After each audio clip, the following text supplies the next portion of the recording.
and welcome to In Search of the Crystal Skull, an epic adventure into the world of mediocrity. My name is Aaron. My name is Patricia. And today we are going to be covering the first movie of Fantasy Month, which is going to be a Rankin Bass movie, would you believe? Yeah, not only one, but two we're going to be covering this month. And it's kind of interesting looking back on Rankin Bass. Now, you're not too familiar with Rankin Bass because, I don't know, have they shown a lot of Rankin Bass, like Christmas specials or Easter specials in the UK? I bet they probably have, but I probably just not been paying attention. I think that's probably my problem. So I think, because you remember showing me the one of the Christmas specials that they did, like the day that Santa Claus didn't turn up. Exactly, yeah. So around the time in which I was doing my list of the top 5 best and worst Rankin Bass holiday specials, I introduced Aaron for the very first time The Year Without a Santa Claus. He had never seen it before. Mm-hmm. So it was. So I got an idea of what Rankin Bass is somewhat about. You know, it has a particular style, that thing. So I think this is going to be my first experience of seeing Rankin Bass doing a 2D animated feature. Yeah, well, it wasn't the first time that Rankin Bass has done 2D. They've done it before with all of their other adaptations, such as with like Charles Dickens when they did Cricket on the Hearth, and then they did various other ones. But when people think of Rankin Bass, they think of stop motion. But it's kind of funny that around the 60s they were definitely leaning more towards that, but then around the 70s and 80s, that's where they took a really interesting direction. They were kind of like in their dwindling years of doing a lot of their Christmas specials, and then they started focusing more on fantasy, and this was actually the first of the fantasy stuff that we're going to be covering, not only for Rankin Bass but for the entire retrospective, because it's kind of funny about how this actually turned out to be. So the first thing we're going to be covering is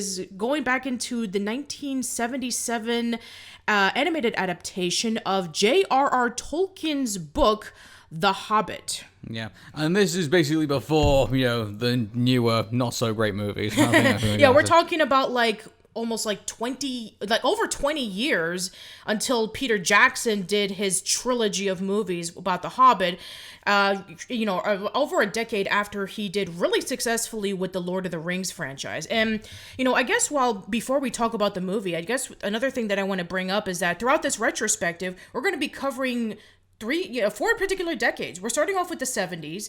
Next week we'll be doing the 80s. The week after that is the 90s. And then concluding, we're doing the 2000s. And so I thought it'd be really interesting to cover about where fantasy was at the time. So around the 70s, fantasy really wasn't very common. Yeah, I think it was more like an obscurity. I think you could probably say, it was just these types, Lord of the Rings, things like that. I mean, they had obviously their fans, they definitely did. But in regards to taking on, by the way, a feature about this, and this wouldn't have been done until the 2000s. When Lord of the Rings finally got those movies. But in total, it's about 9 or 10 hours for the whole 3 movies. Exactly. I think it is, yeah. So it's a huge taking in to do Lord of the Rings. So I guess you could say that The Hobbit 1977, I think, was probably way ahead of its time when you really think about it. Yeah, and also it came out around the same year as Wizards by Ralph Bakshi, which is kind of like a fantasy / sci-fi / post-apocalyptic world kind of thing. So yeah, it was kind of dipping into the toe of what we would kind of trickle into more fantasy stuff. But we'll talk about that next week. Yeah, which is really surprising, because the 70s was a pretty fast moving, kind of decade when you really think about it. You would have thought there would be far more of this stuff that was going around in the 70s than there was at the time. For example, you remember the infamous Felix the Cat movie. Yes, I remember that. Which came out in the 80s, obviously not the 70s, but you can definitely tell its formation definitely came around in the 70s from the way that it's all presented, and you can definitely tell that the Hobbit in this instance is also a 70s kind of feature in all of this. So going into the style that it goes into. So we get the typical musical accompaniment that comes into these types of features, and we also get the whole long-winded. By the way, they put the whole long-winded intro at the very beginning. So you get basically 8 minutes of a cold open pretty much in regards to this movie, setting you up basically for the Hobbit. So you get Gandalf, you get you get Bilbo Baggins, and then you get all the dwarves that all come in, and they say that they need a burglar to obviously go get back the treasure that was taken by that dragon, and then it starts basically somewhat the formal start of the movie is basically at minute 8 of that film, which Yeah. is, which I mean, it's not to say that it doesn't still happen, but to have that much kind of epilogue in a movie is not today. You wouldn't have anything like that. It's kind of like in the Ten Commandments when you have the whole musical accompaniment, trying to get you into the mood of the movie before obviously the whole thing starts. Yeah. Those type of things aren't really done all that much anymore. If anything, they're more intrigued to throw you right into the action, right from the get go. Exactly. To get the crowd pumped up. This is a slow burn. Yeah, it is a very slow burn considering that they had to cram so much things in less than an hour and a half. I mean, people were complaining about the Peter Jackson films, basically either being really slow paced or going really, really fast. But they had 3 movies to flesh a whole bunch of things. But here in this adaptation, because they had such a short amount of time, there's a lot of things that just brush over super quickly, but at the same time, it does take a lot of its time. Yeah, I just think that with The Hobbit, from the whole, the structure of the way that the movie goes, and also keep this in mind, it's also, because of the way that The Lord of the Rings is, it's also quite fast-paced as well. So they have to throw in as many scenes as possible. Whereas in The Hobbit, in the modern movie, they had hours to play with. So obviously they could take their time telling every bit of the story. But I think if you really think about it, The Hobbit is far more abridged than the other movies, the newer movies were in that. And to be fair, animation was expensive at the time, so of course it was going to be. So they could only hit on certain key notes. So for example, there's the bit where obviously they're going off to then they finally meet the elves, and then the elves tell them where to go next, and then obviously then they meet up with the trolls and the goblins and everything like that. So everything is so fast paced, and they have to go from one thing to another, and it's almost feels kind of weird when we finally get to the point where they're at the mountain, and then there's the 3 armies that are going to start battle for the battle of the treasure. So it comes at you pretty quickly, and it does. Whereas the 3 Peter Jackson movies, it starts off with the introduction of the elves, and then we get the dwarves. I'm sorry. It starts off with the introduction of the dwarves. It starts off with Gandalf approaching Bilbo, saying, "We need you as our burglar. You're lucky number 14." And then Bilbo refuses, saying, "I'm just a simple hobbit. All I do is I live in my hole, and I just eat and sleep and be content with myself. I don't do all this action adventure stuff." And then eventually they do convince him, and then they have this long journey where they eventually meet up with the goblins, they meet up with the elves, and then it just kind of ends right there, because then Desolation of Smaug is the second part, in which they finally reach over to the town, they meet up with the people who live there, and then finally they approach Smaug, where Bilbo is basically being really crafty so that he can be able to take at least one piece of treasure to show the dwarves that he is a good burglar. And then the last part is the 3 armies, where you have the humans, you have the elves, and you have the dwarves fighting off to see who was going to get the gold that after the defeat of Smaug. So they do build up a lot on these stories, and I guess at the time they weren't thinking about we should divide it into sections, because this was post the Lord of the Rings trilogy, post Harry Potter, post Hunger Games, post Twilight, in which this story is too long, we need to divide it into 2 parts. So it was at the time in which okay, we have this long story, let's just cut to the main plot points, and then the details let's just leave off to the side. Yeah, I mean in the newer movie, in this movie they tell the whole story. They tell the whole story really quickly. Yeah, exactly. But in the other movies, they have to tell it in 3 parts. So I think it was all a bit 2 parts. I can't remember now. I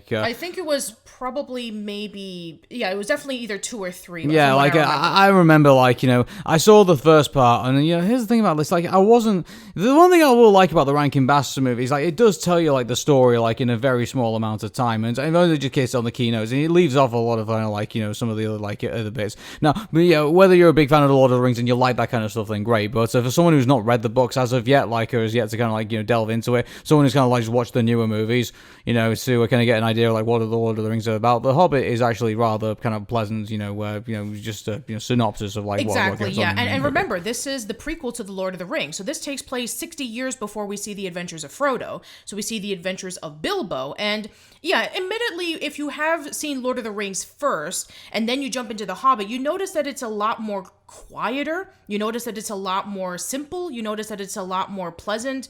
It's a much more slower paced story, because all the stuff that happens in Lord of the Rings happens. And then when you get into the origins of like where the ring came from and how Bilbo was able to retrieve it, and then eventually he would give it to Frodo around his 111th birthday and all that kind of stuff. So yeah, I think that, for newer fans who are probably just seen the movies and then they jump immediately over to The Hobbit, and then they'll be like, oh, I can't wait to see all the origins about how it all played out. And I guess because it is so dragged out, because they had to divide it into 2 to 3 different movies as opposed to like one big package, I guess for some people, they just prefer Lord of the Rings than The Hobbit. Yeah, I just think one other thing as well, like, I do agree with you, it is a very quiet movie, like, it is kind of feels like a kind of stroll around the countryside rather than kind of like an adventure at a time. I think that's one thing that kind of slightly maybe goes against it, but at the same time, it gives it a bit of charm as well, like, it just feels like, it's like watching a painting come to life in some ways.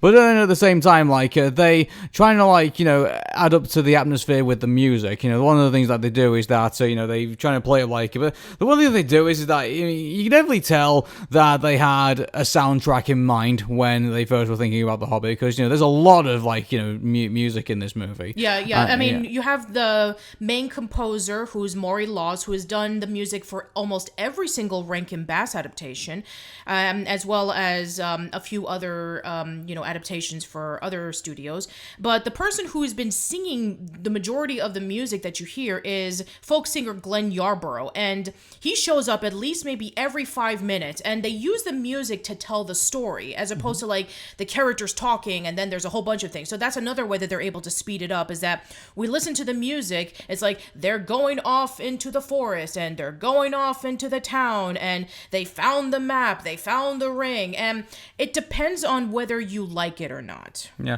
Some people are going to probably say, like, this is supposed to be like, a fantasy adventure, not a musical. And it's kind of like, well, that's what Rankin Bass, exactly. If you were expecting no music in a Rankin Bass, don't.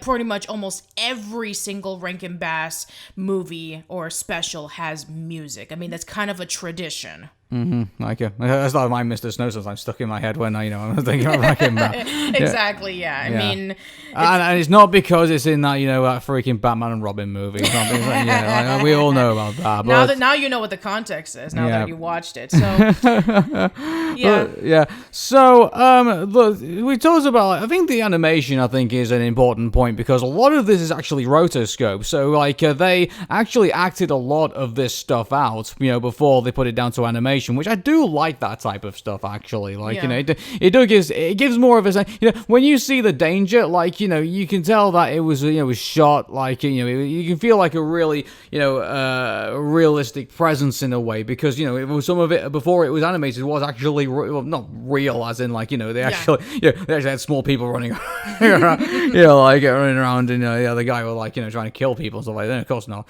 But, there is a really nice value to that. And by the way, it was something that was actually repeated in the BFG, if you remember, the 1983 movie for that we watched. Yeah. And because they actually did.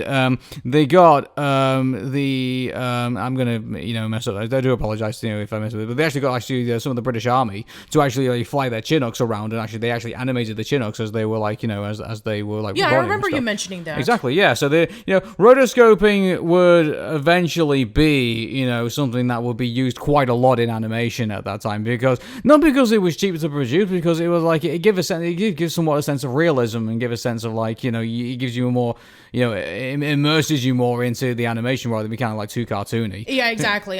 Even they still do this to this day. Like, I just saw the video of when they did the choreographed dance for We Don't Talk About Bruno for Encanto, and you see like everybody in their dresses and obviously wearing masks because it was during COVID, but they were able to take the dances and they were able to animate exactly how it would be portrayed in the final product. So they still do this. Yeah, it wasn't exact, but in Reframe Roger Rabbit, like they had to still give an idea that Roger Rabbit is in the scene. So obviously they like made up like a Roger Rabbit that they could throw around and like be there as well. And they had actually the voice actor actually in the room actually doing all this stuff and bringing Roger Rabbit to life. So this would be stuff that would be even continued on into modern animation today. Right. So yeah.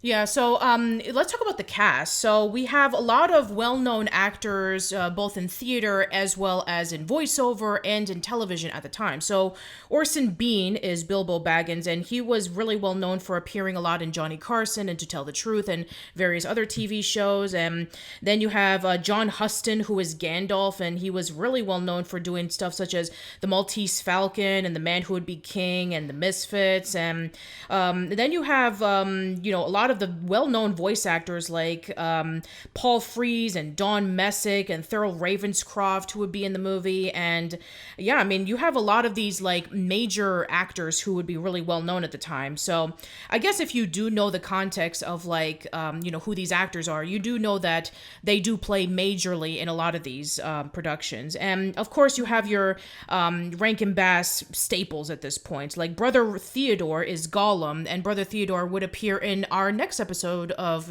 Crystal Skull, the next movie we're going to be talking about. And he also appeared in a lot of other of the Rankin Bass specials. So is Don Messick and Hans Conried, who you probably mostly know as the voice of Captain Hook and Peter Pan.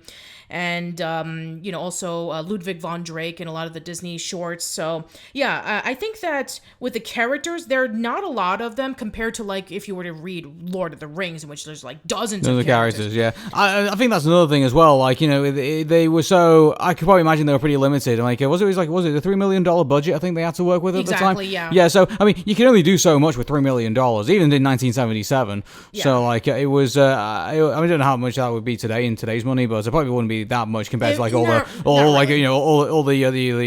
9-0 kind of figures that we have now today. Like exactly, and especially since this was going to be airing on television as opposed to be airing in theaters. So yeah, I think another thing that we need to talk about is that not only did Rankin Bass animate this, but they also teamed up with their reoccurring collaborative animation company in Japan, which is Topcraft, which went off to be spun off into another animation studio shortly after they were bankrupt. I don't know if you ever heard of it, Studio Ghibli, something like that. Yeah. I'm sure they had like one or two successes. Yeah, something about like a giant bear thingy. I don't know. Anyway, so yeah, something about like an Audi turning up and then their parents disappearing. Something like that. Yeah, something like that.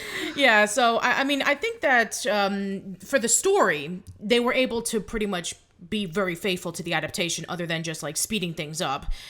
Character wise, I think that they're again really consistent. I mean, Bilbo is like starting off as like this, humble hobbit, and then he eventually becomes a lot more braver and he's able to learn a lot more things, especially when he first receives the ring from Gollum. I mean, when he finds it in the floor and then Gollum appears and he tells him to like solve the riddles, otherwise he'll be stuck in the cave forever. And then when he finds the ring and he needs to, basically escape from it because he wants to make sure that the dwarves are okay shortly after like they were captured by the goblins. So yeah, I think that for the most part, I mean, I guess kind of like similar to the books, and even, well, I guess maybe the Peter Jackson movies did kind of like flesh them out, but other than Thorin, who's the king of the dwarves, the other dwarves, you don't really get a lot of development. Mm-hmm. So, I mean, in regards to it being a faithful, adaptation of Lord of the Rings, I mean, like, this is a debate that, haunts the newer movies. Like, I'm sure there's like all those hardcore Lord of the Rings fans who kind of say, it's not, they missed this bit out, they missed that bit out. But again, we've kind of like said that, they only got so much time to kind of play with how many characters they can put in. So, I mean, if you are like massively into Lord of the Rings books, like, do not expect like, a massive amount of detail in this movie. Don't.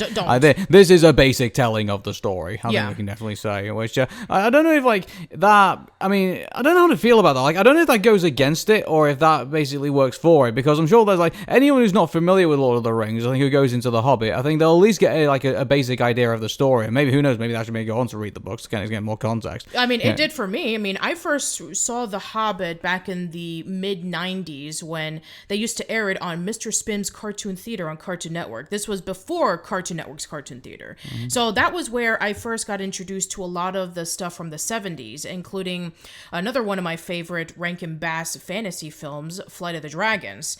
And then there was also a lot of ones that I was introduced to, such as Gulliver's Travels, which was done by the Fleischer Studio.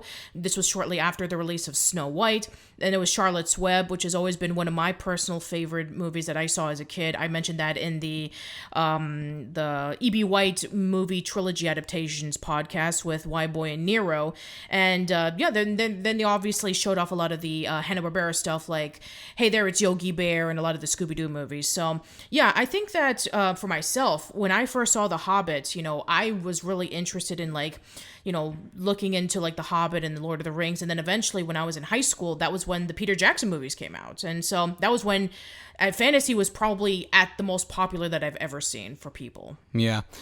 So, I mean, I can't really think about anything else really to kind of discuss with the movie. I mean, like it is what it is. It's a Rankin Bass, a very famous Rankin Bass movie. That's I think that deserves a lot of praise for taking certain risks, as you can say, that would now then be kind of used on today. And it's just too bad that now we got the newer movies and it's kind of like going to be kind of like, oh hey, this was there before, but now we got the newer movies which kind of look a little bit better, but probably don't tell as well, probably don't structure as well. Exactly. Also, it's like having to tell use more screen time to kind of tell the whole story. So. Yeah, and not only that, but also they were able to make it a little bit more diverse by adding more female characters. I mean, they made That's a good shout, actually. Like, how many female characters are actually in Lord of the in The Hobbit, 1978? I don't think there was all that many. No, not really. I mean, maybe there was like one or two, but it was pretty much just like all men. You have Bilbo, you have Gandalf, you have the 13 dwarfs, you have Gollum, you have Smaug, you have the soldiers from all the three sides. Barely any women. It was a total sausage fest. Have you ever been in like those conversations where it's kind of like, what do you mean they have diversity? Well, they have humans and elves and dwarves and goblins. That's not the point. It's like there's a lot of like men in here which happen to be a particular race, which it's like that's what they're getting at here. But I've been in those conversations. Yeah, but to be fair, I mean, it was being more authentic to the book at the time. While the Peter Jackson movies, I mean, because it's Hollywood and because we need to like add more diversity into the mix-up, then that was definitely like the better choice, considering that you needed to have that kind of diversity. Exactly. So, I think there's nothing really more to add to things to The Hobbit. Like, here's the thing about this, though. Like, even though we're talking about this in Search of the Crystal Skull, I mean, do you want to score them now? Because I feel like the way I feel about The Hobbit is like it will be a movie that I would watch again if need be. If it came on as like a special on TV, I would kind of sit down and watch it. Oh yeah. Yeah. So like, I think it's a safe 8. I think we can definitely say. Okay. So. Yeah, I would probably give it maybe that as well. I think that because that it was definitely trying to push what it was able to do at the time, and not only being a faithful adaptation, but also like sticking pretty much like beat for beat of the book. I mean, sure, there's a few details that it kind of left out, and they mostly did it in song form, but I think that they were able to do a lot with what they were able to do. And the voice cast is really good, the animation was good for what it is, and I think that the whole package is great. I'm just sad that it's sadly been overshadowed by the Peter Jackson movies. Yeah, well, now it's been released on Amazon, so I think, who knows, maybe it might get a new following there, potentially. Possibly, so, and it's out on DVD. It looks great, by the way. We saw, like, the DVD quality of it, and it does look still really good. Yeah, exactly, and, I mean, like, dare I say, I mean, like, if they really properly upscaled this, I mean, they could probably go for a 4K release if they could. Yeah, that'd be great. Awesome. Anyway, that's our thoughts on The Hobbit, and that kicks off Fantasy Month for us here on the In Search of the Crystal Skull. So why don't you tell us what's coming up next, Patricia? All right, well, next time we're going to be sticking to Rankin Bass, and we're going to be jumping towards the 80s with possibly one of the biggest cult classics of fantasy films. We're going to be talking about The Last Unicorn. Until then, for In Search of the Crystal Skull, take care and bye for now. See you later.